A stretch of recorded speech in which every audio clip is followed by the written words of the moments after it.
Hello बच्चों, आज हम लोग समांतर श्रेणी के ऑब्जेक्टिव टाइप के 3-4 क्वेश्चन पढ़ेंगे जो बहुत ही इम्पोर्टेंट है और वो बोर्ड की परीक्षा में आने वाला है। इसको अगर एक बार अगर ध्यान से देख लीजिएगा तब कभी नहीं भूल सकते हैं। जैसे हमारा पहला क्वेश्चन है कि किसी समांतर श्रेणी का n वां पद 8n-2 हो तो उसका 7वां पद क्या होगा, उसका 7वां पद निकालना है। तो सबसे पहले यहाँ पर ये ध्यान देना है कि यहाँ पर n वां पद को किससे लिखते हैं तो an से लिखते हैं, यानी an बराबर हमारा जो है कितना मान दिया है तो 8n-2 दिया है। ठीक, तो देखिए हमको 7वां पद निकालने के लिए a और d दोनों चाहिए। तो सबसे पहले हम लोग पहला पद ज्ञात करते हैं। पहला पद को किससे लिखते हैं तो a n के जगह पर क्या रख देंगे 1, तो ये पहला पद होगा। देखिए यहाँ पर भी अब लिखते हैं 8, यहाँ पर 8n है तो 8 और n यानी गुणांक में है तो इसको क्या हम करते हैं 8 में n का गुणा करते हैं, यानी 8 गुणे n का मान कितना है तो 1 रखे हैं तो 1-2। अब यहाँ पर देखिए क्या होगा, अब यहाँ पर 8 में 1 का गुणा करेंगे 8 माइनस ये कितना हो जाएगा तो 2, कितना होगा तो 8 में से 2 निकला 6 हुआ। अब देखिए दूसरा पद हम लोग निकाल लेते हैं। दूसरा पद तो n के जगह पर कितना हो गया 2 हो गया, तभी हो जाएगा 8 गुणे n के जगह पर कितना रखेंगे 2 माइनस कितना है 2। अब ये देखिए कितना हो जाएगा 8 दूना का 16 माइनस 2 कितना बचेगा तो 14 बचेगा। तो इसमें हमारा जो है पहला पद और दूसरा पद निकल गया।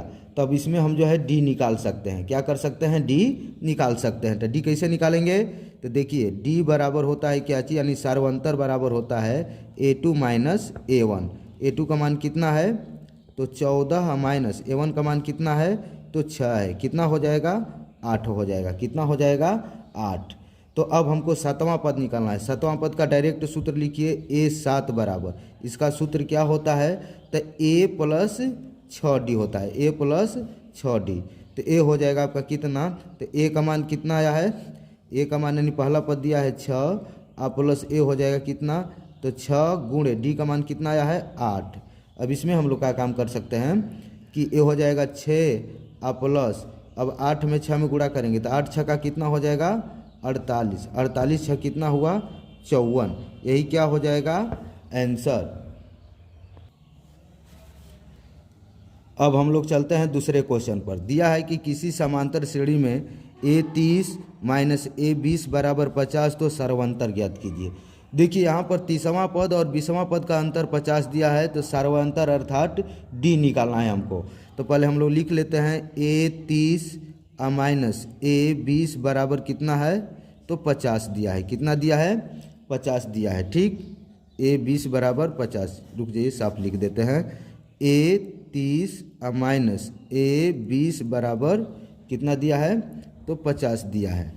अब देखिए यहाँ पर a30 का मतलब 30वां पद, 30वां पद का सूत्र क्या होता है तो होता है a प्लस 29d माइनस इसका क्या होता है ये 20वां पद का, तो इसका सूत्र हम लोग लिख देते हैं। देखिए ब्रैकेट में लिखेंगे, इसका हो जाएगा माइनस के बाद कोई भी पद लिखना हो तो ब्रैकेट में लिखिएगा।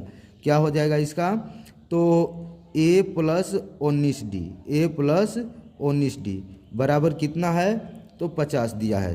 ठीक, अब देखिए यहाँ अब a प्लस हो जाएगा कितना तब का 29d माइनस, देखिए कोष्टक के बाहर जो है क्या है माइनस है तो माइनस से अब भीतर सब में गुणा कर देंगे, भीतर के जितने भी पद है उसकी आगे के चिन्ह से, तो माइनस है प्लस है तो माइनस प्लस में गुणा करेंगे माइनस a हो जाएगा। अब देखिए यहाँ पर माइनस है यहाँ पर प्लस तो क्या होगा माइनस 19d बराबर कितना है 50 है। देखिए a यहाँ पर प्लस माइनस में यहाँ पर प्लस में है, ख़त्म हो जाएगा, क्या बच जाएगा तो 29d माइनस 19d बराबर कितना है 50 है। अभी 29 में से 19 घटाएंगे कितना बचेगा तो 10d हो जाएगा, 10d बराबर कितना होगा 50। इसलिए हम लोग क्या चीज़ तो d बराबर निकाल देते हैं। तो 50 बटा में कितना हो जाएगा 10, 10 पाँचे 50, यानी d का मान कितना हो जाएगा 5, यही क्या हो जाएगा आंसर हो जाएगा। ठीक, हमारा तीसरा क्वेश्चन जो है दिया है कि sine 48 degree minus cos 42 sine square 48 degree minus जो है कोस स्क्वायर 42 डिग्री का मान क्या होगा। तो इसके लिए सबसे पहले हम लोग क्या काम करते हैं कि देखिए ये दोनों जो है 48 और 42 एक पूरा कोण में है।